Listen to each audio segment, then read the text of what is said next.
देखो सही ठौर सच्ची ठौर मिलती है, उसके बाद दुनिया का तमाशा देखना शुरू होता है।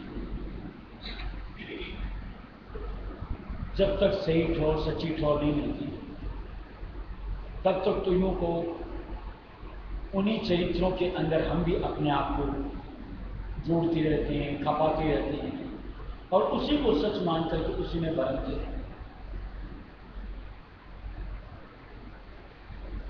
आज जब गुरुमत धारा जाता है, रायस्वी नाम का प्रताप हम अपने ऊपर देखते हैं और अपने गुरु का साथ पाकर के हम अपने आप को धन्य पाते हैं। फिर दुनिया में हर धर्म मत मतांतर संप्रदाय ऐसा लगता है खाली तमाशा। फिर यूं लगता है कि इनमें क्या बुद्धि नहीं है या समझ नहीं है कि सामने सब कुछ दिख रहा है, फिर भी उसमें अपने आप को जोड़ते हैं, अपने शरीर को, चेतनता को, समय को और यूं को धन दौलत माया सबको व्यर्थ गंवाती रहती।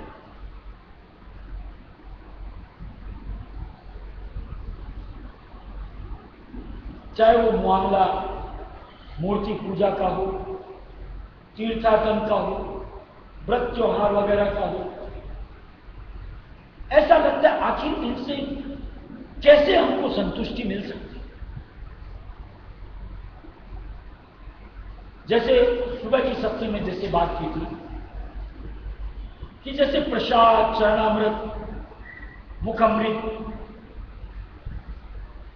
ये वहां भी तकसीम होता है, लेकिन प्रसाद किसे कहते हैं, चरणामृत किसे कहते हैं, इसकी परिभाषा क्या है?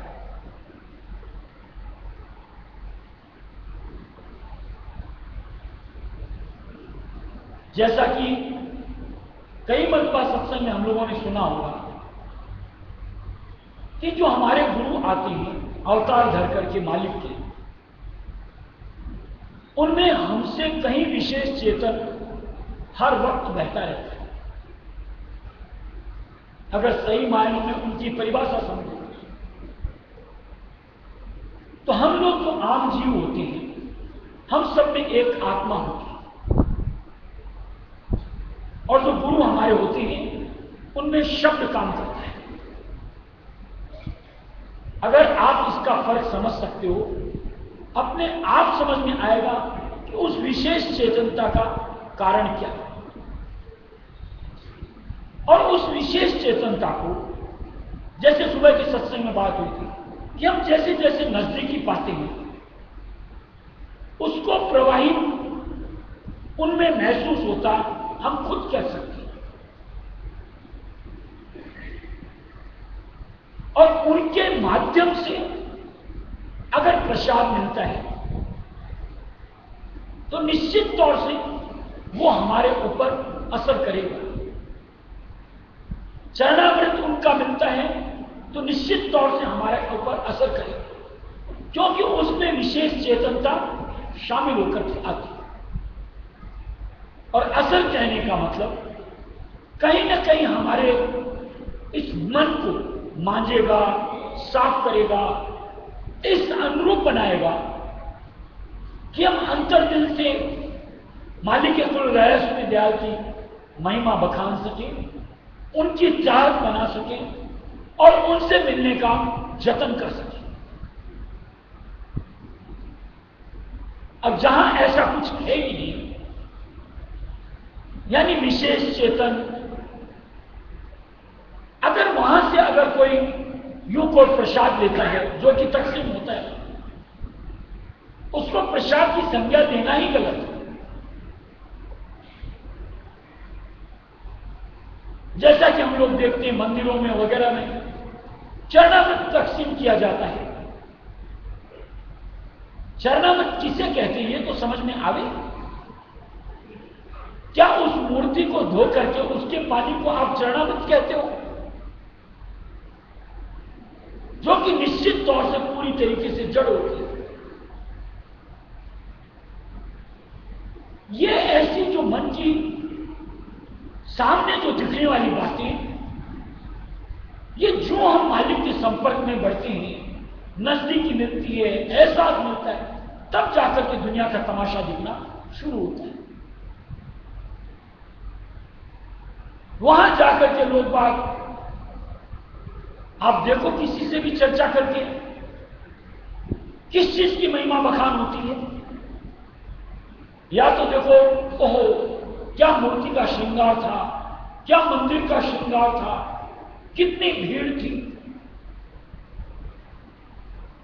थोड़ा सा विचार करो, आप अपने आराध्य को कहां दबा रहे हो, उसकी महिमा आप क्यों नहीं बखान कर रहे हो। लेकिन वो दर्शे तब तो, हमारी सोच उनके निस्बत बने तब तो, जो कि होती ही नहीं। जो कोई वहां जाता भी है, कोई एक स्वार्थ की सोच लेकर के जाता है, इससे कोई सरोकार नहीं होता। और वो स्वार्थ की सोच अगर पूरी होती है तो ओहो उनके गुणानुवाद गाना शुरू। और अगर वो स्वार्थ की सोच पूरी न हुई, हताश होकर के, मायूस होकर के, अपने कर्मों को दोष देकर के चुप हो जाता। लेकिन मालिक के दरबार में, यानी सच्ची तौर पर हम जब भी आते हैं, मान लो हम जीव हैं, कोई स्वार्थ का एक भाव लेकर के भी आते हैं, और कुछ मान लो परमार्थ का भाव लेकर के आते हैं। मालिक दोनों को निराश नहीं करते। जहां बात स्वार्थ की होती है, अगर पूर्ति करने लायक होती है तो की जाती है, और अगर पूर्ति करने लायक नहीं होती है तो सत्संग के दरमियान या अलैदा से उसका दिलासा दिया जाता है कि यह चीज तुम्हारे लिए उचित नहीं है। और इस तरीके की धारणा संत मत राय में जायज भी नहीं। और कोई परमार्थ की चाल लेकर के आता है, निश्चित तौर से अपनी झोली भर करके लेके जाता है, क्योंकि वहां तो सिर्फ और सिर्फ अपने मालिक की सुरत यानी आत्मा की और अपने नाम की, इसी की महिमा सुनने को मिलती, जिसको कि सुन करके, देख करके, लग करके यूं को अपने आप हमारा हृदय गदगद होता है, आगे की तरफ उमड़ता है कि बस किसी तरीके से अब काम को अंजाम तक पहुंचा। इस तरीके का व्यवहार, इस तरीके की यूं कहो मन की संतुष्टि सिर्फ और सिर्फ सच्ची तौर पर हासिल होती है।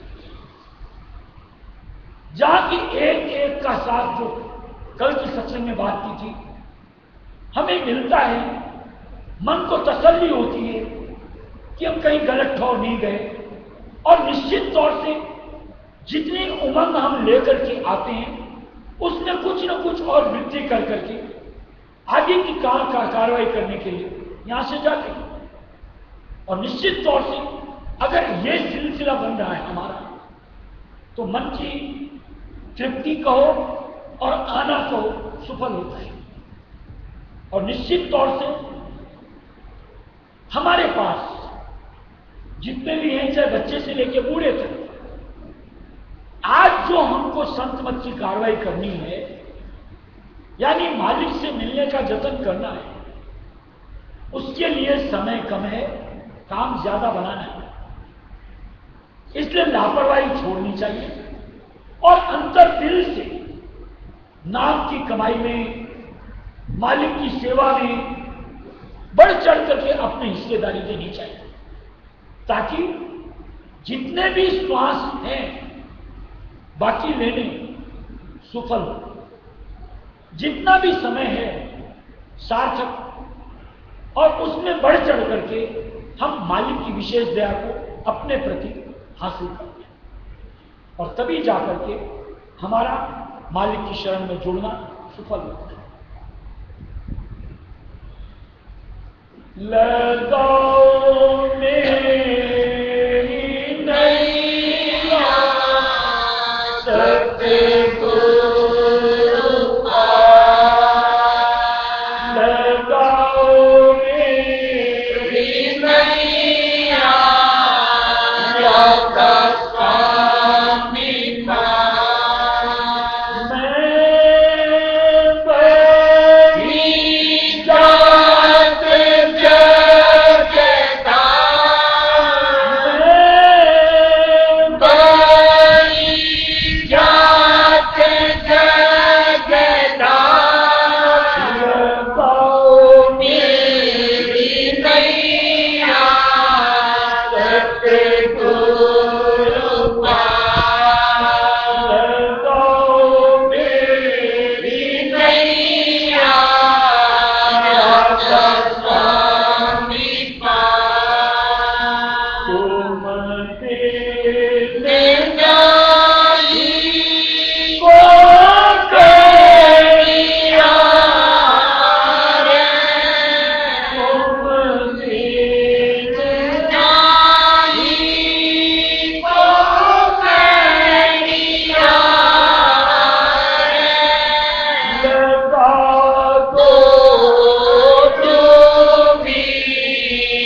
जैसा कि मालिक की दया से कहीं पाला नहीं पड़ा और धर्मों में कि कहीं और सत्संग में जाकर के सुना, लेकिन जो उधर से आते हैं उनके हाल को जब सुनते हैं,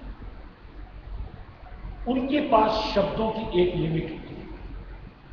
कोई भी एक चर्चा करते हैं, एक हद है, उससे आगे न तो बोध है और न ज्ञान है।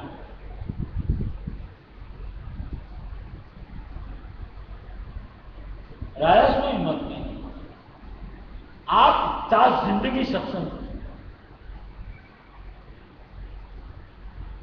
हर सत्संग में कुछ न कुछ आपको नया अपने प्रति, दुनिया के प्रति, मालिक के कुल राजस्व विद्यालय के प्रति भेद मिलता है,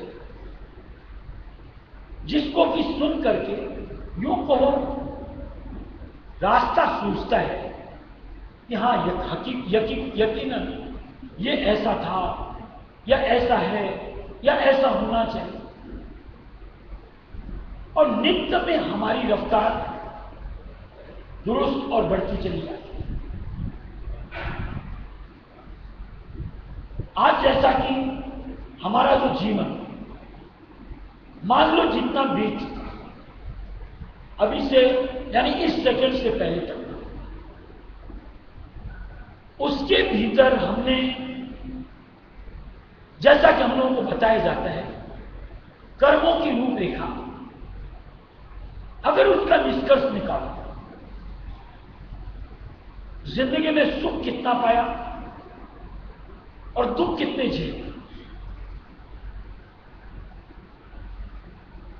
और संतों ने उसको सार निकाल करके साफ साफ शब्दों में लिखा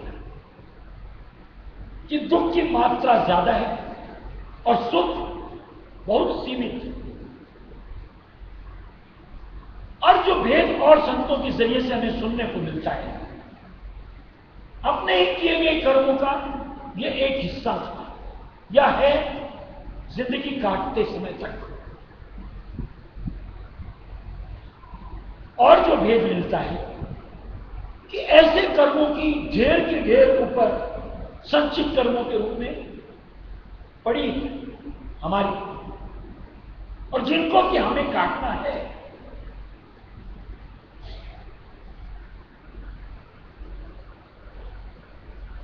फिर जो मालिक की तरफ से भेद मिलता है, अब जब हम मालिक की शरण से जुड़ गए, जब तक नहीं जुड़े थे, जैसे कि और जब जीव, उनको तो मान लो उनकी संचित की ढेर को काटने के लिए न जाने कितने जन्म लेने पड़ते, तब कहीं जाकर के उस ढेर को रफा दफा होते न होते। लेकिन बतौर सत्संगी ये जिंदगानी और अलावा इसके अधिक से अधिक 3 और, इनमें हमें हमारी वो संचित की ढेर मालिक रफा दफा करेगा।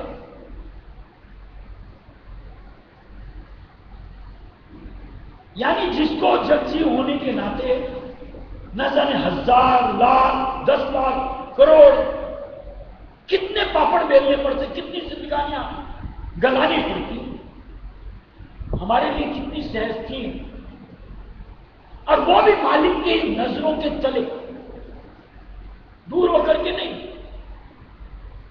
थोड़ा सा विचार करेंगे, लगता है मालिक की शरण में जुड़ करके अगर वो कर्म काटने भी हैं, काट लेंगे हंसते हंसते, और साथ में हमारी भक्ति मालिक की मेहर दया से बढ़ती चलेगी और उसका भी आनंद लेती चलेगी।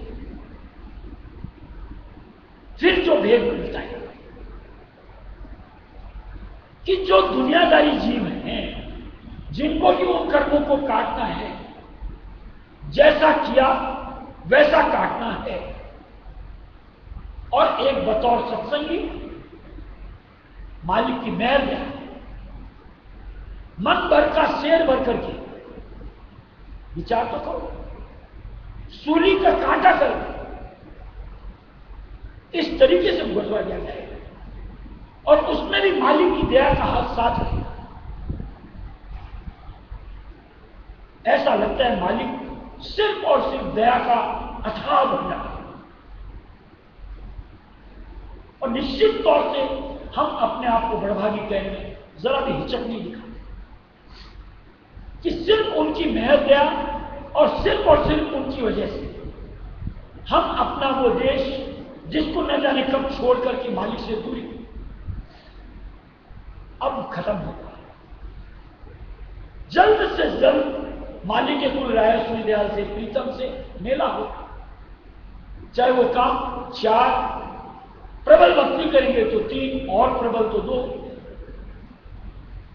इतनी जल्द अपना काम समझ सकता है और वो भी मालिक के चले। निश्चित तौर से अंतर से टेर करनी चाहिए। बस मालिक तुम्हारी दया, तुम्हारी मेहर और जल्द से जल्द इस नाव को किनारे लगा। जो तुमको करवाना मंजूर हो करवाओ, मैं प्रस्तुत हूं। जितने कर्म कटवाने कटवाओ, हाय तोबा नहीं मचाएंगे। और निश्चित तौर से सत्संगी अगर अंतर दिल से अपने आप को मालिक से जोड़ लेते हैं, उसमें भी आनंद है। यानी कोई कर्म वो आकर के पड़ता है,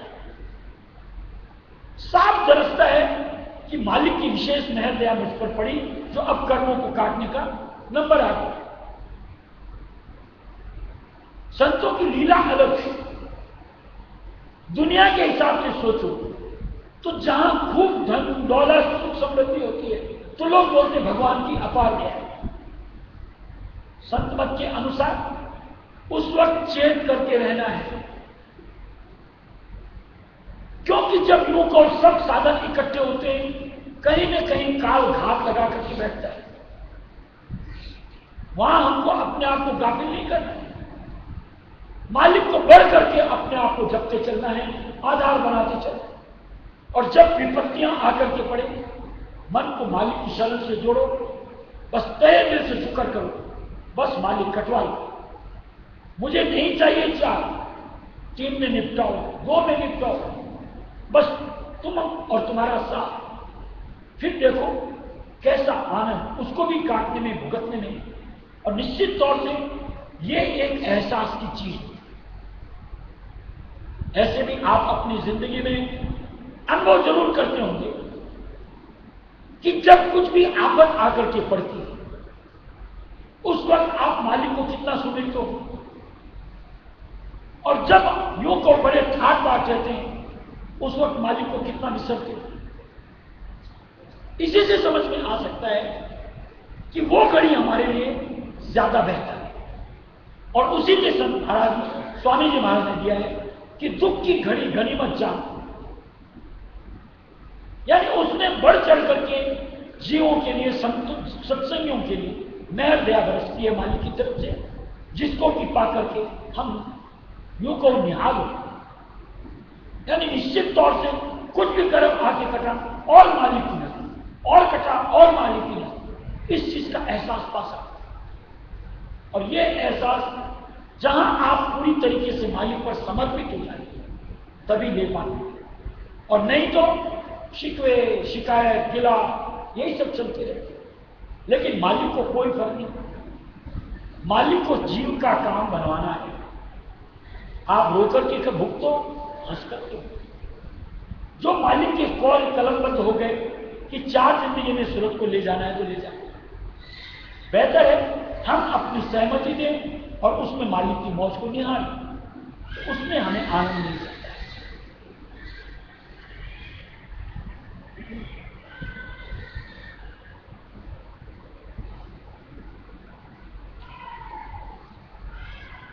मन अपना बदलाना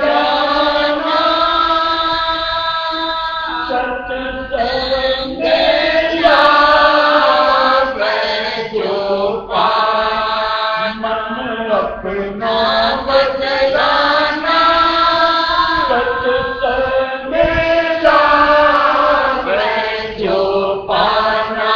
मन अपना बदलाना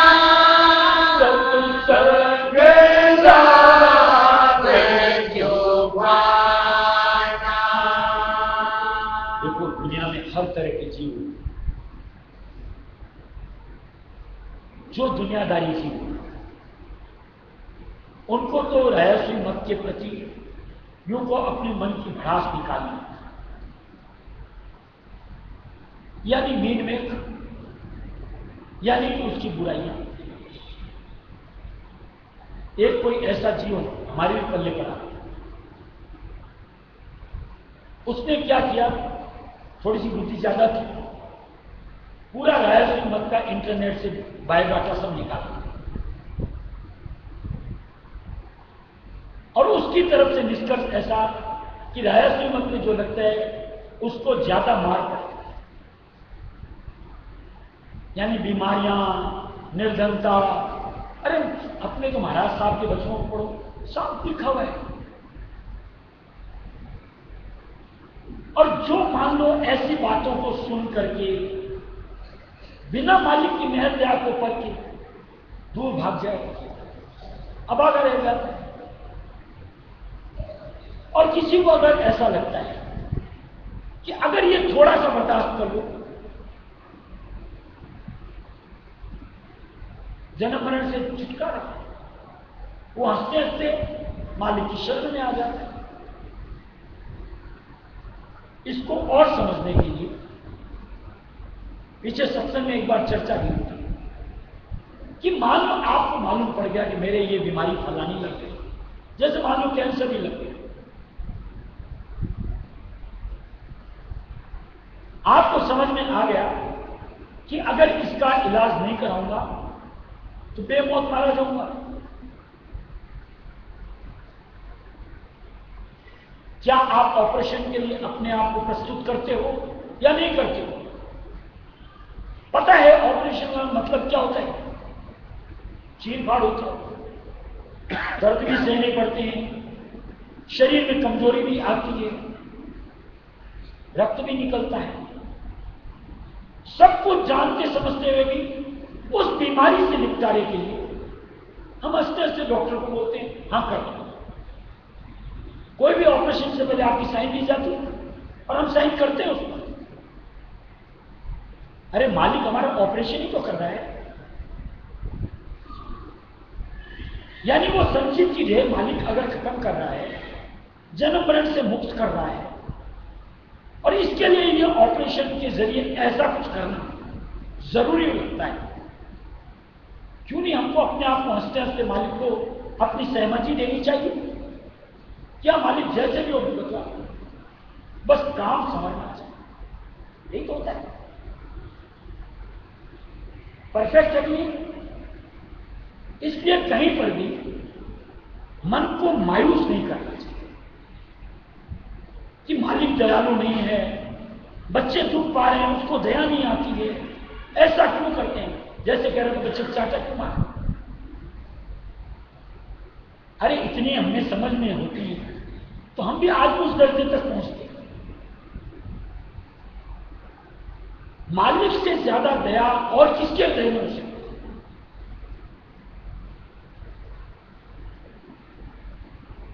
लेकिन हम लोग क्या होता है, उस दया से, उसकी यूं को गूढ़ता से ना वाकिफ होती है। इसलिए जो वक्त समय पे जो हम लोगों की समझ कहती है, उस अनुसार उसका आकलन करके उसके ऊपर अपने अभिव्यक्ति दे देती है, जो कि कतई उचित नहीं। कल की सत्संग में, आज की सत्संग में बात हुई कि मालिक तो 4 जिंदगानियों तक या जब तक इस सूरत को सप्तदेश गायत्री देश न पहुंचाया जाएगा तब तक का जो जरूरी होता है उस सोच के साथ, जीव के साथ हरकत करते हैं। इसको हम क्या परख सकते हैं, समझ सकते हैं? इसलिए वहां हमको अपनी इस कुबूती को लगाना ही नहीं चाहिए, इस्तेमाल ही नहीं करना चाहिए। देखो इसके लिए जैसे मान लो, जैसे अभी ऑपरेशन वाली बात, अगर ऑपरेशन थिएटर में जाके आप टेबल पे लेट गए और फिर डॉक्टर को आप गाइडेंस देना शुरू करो, क्या उचित है? अरे डॉक्टर को समझ में जैसा आएगा उस अनुरूप करेगा। अब अगर हम बोले कि डॉक्टर साहब बस 2 इंच का चीरा मारना, 6 इंच का मत मारना, अरे वो डॉक्टर है यार, उसके पास हमसे ज्यादा समझ है, उसको जरूरत लगेगी कि 2 में ही सर जाएगा तो 2 ही लगाता है, 6 क्यों लगाएगा? और जहां जरूरत 6 की पड़ती है 6 लगाता है। ऐसे ही अगर हमारे कर्मों के मुंह को उस संचित में ऐसे ऐसे कर्म आ पड़े भी कि वे अपने ही होते और मालिक को लगता है कि इसको निपटा लो, और मालिक उसको भोग के रूप में अगर हमें सौंप रहा है, क्यों नहीं काटनी चाहिए? और इतनी तो समझ हमें जरूर है कि जो भी भोग के रूप में बाहर आता है किसी दूसरे के नहीं आते, अपने ही किए हुए आते, और अपने ही किए हुए को भुगतने में अपन नाक मुंह सिकोड़े, ये कौन सी तरीका हुआ बताओ तो सही। करते वक्त सोचो कि मैं जो कर रहा हूं इसका नतीजा क्या आने वाला है, इसके लिए चेत करो। लेकिन जो पास्ट यानी हो चुका उसके लिए मुआफी की कोई सूरत नहीं बनती। एक रास्ता है, क्या? खूब मालिक के नाम को जपो, खूब मालिक को अपने प्रति मेहरबान करो, तो जैसा कि संतों का कौल कि मिले कोई संत हितकारी, कर्म की रेख में मेघ मारे।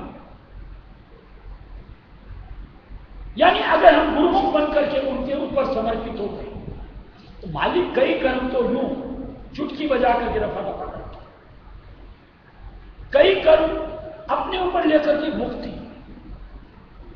जिनको भी लगता है कि बेचारा अगर ये दे दिया गया तो मर जाएगा, अपने ऊपर ले लेते। ऐसी ऐसी संतों की लीला और गतमत क्या समझ सकते?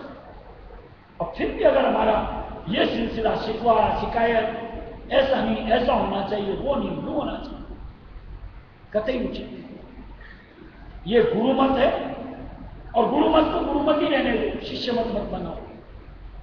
यानी हमारे अनुसार कुछ हो, ये सोच कल्पना करनी नहीं चाहिए।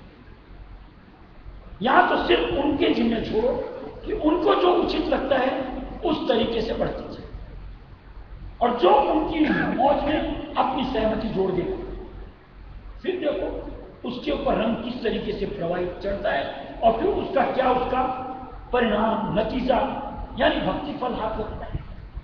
यानी अंतर में दया खुद करके देखने को मिलती है। अगर कल्पना उसकी है तो निश्चित तौर से मन की तब्दीली इस अनुरूप अपनी बनानी चाहिए। फिर देखो राय सुमत से क्या फायदे और क्या नहीं मिलता। यूं कहो तो मालिक की मेहर दया से थोड़ा सा कल्पना करते हैं तो जो मालिक का फल है उसको देखते हैं, एक जन्म के बाद सीधे आपको सहन करता हूं। क्या है ये? हमारी करनी? कतई सिर्फ उनकी मेहर है।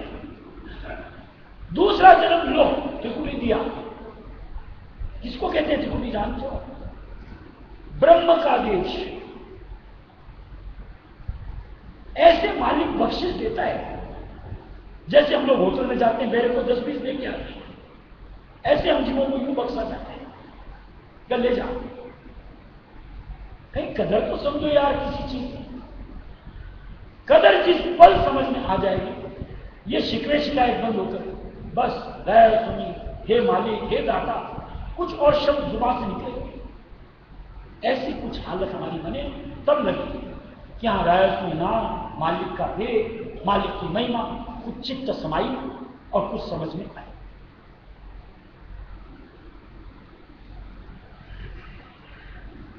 मन अपना बदलाना सत्संग में लाभ जो पाना, मन अपना बदलाना सत्संग में लाभ जो पाना, जब लग आदत को ना बदलो, जब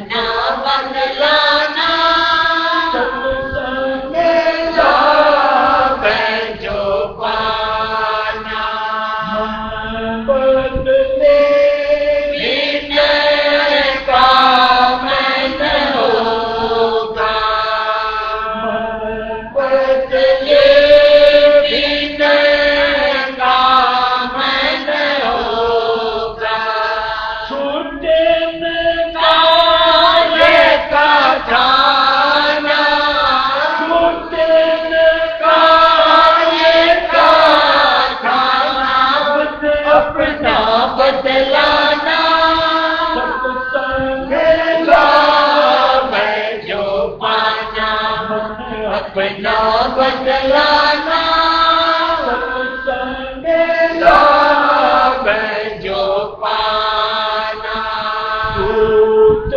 दोष समय काट लगे दूत दोष समय काट लगे कहता देना माना कहता देना माना मन अपना बदलाना सत्संग लाभ जो पाना मन अपना बदलाना सत्संग लाभ जो पाना कदम कदम पर रोक न हारे कदम कदम पर रोक न हारे सतगुरु याद रखाना सतगुरु याद रखाना अपना बदलाना सत्संग लाभ जो पाना मन अपना बदलाना सत्संग लाभ जो पाना सतगुरु ने जग प्रगट किया है सतगुरु ने जग प्रगट किया है स्वामी का परवाना स्वामी का परवाना मन अपना बदलाना सत्संग लाभ जो पाना अपना बदलाना सत्संग लाभ जो पाना राधा स्वामी नाम को पलना छोड़ो राधा स्वामी नाम को पलना विसारो राधा स्वामी नाम को पलना विसारो सभी काम बन पाना सभी काम बन पाना मन अपना बदलाना सत्संग लाभ जो पाना अपना बदलाना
महाराज की।